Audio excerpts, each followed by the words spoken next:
Vjeran Tomic is commonly referred to as the Spider-Man of Paris, and for good reason.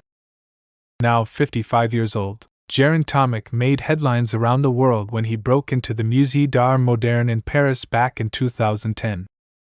But how did he do it? How did he manage to steal 5 masterpiece paintings without alerting any guards? And how did he do it without being seen? This tell-all film, narrated from Tomic's own experience, is both revealing and gripping from start to finish.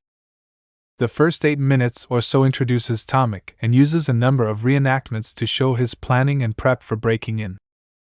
From here, the film then cuts back in time to explore more of Tomic's background and what led him to a life of crime, complete with archival footage from the past. Vjeran Tomic suffered a difficult childhood, and despite a brief stint in the army, soon turned to a life of crime. This, combined with Tomic's adrenaline rush through his natural ability to climb, led him on a one-way ticket to burglaries. At this point, the film moves into Tomic's life of crime and what eventually led him to the museum, and the heist therein. It's a fascinating story, and one that turns during the middle portion to more of a cat-and-mouse chase.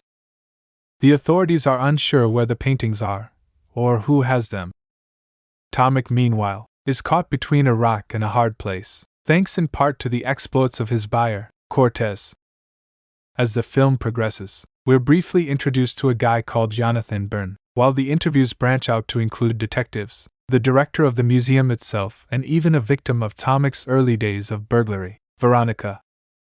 There's some really revealing segments here, and hearing Tomic's take on life and class, alongside how the victims and authorities feel about the deeds, is a welcome inclusion to balance out the perspective. With very few people to confide in, the fact that Tomic takes to speaking to a homeless man named Guillermo speaks volumes about his character. However, there's also a part of Tomic that very clearly feels the need to be loved and respected for who he is, and what he can do. This stems back to his childhood, and you can tell this is a painful part of Tomic's life, given how quickly it's brushed aside. Personally, it would have been nice to explore that a little more, including what impact that's had on Tomic growing up and his early years with crime. There's also a distinct absence of detail about his time behind bars too. While we're not expecting something akin to Prison Break, it would have been nice to hear from Vjeran Tomic how he coped in prison being bars, along with what the other inmates thought of him.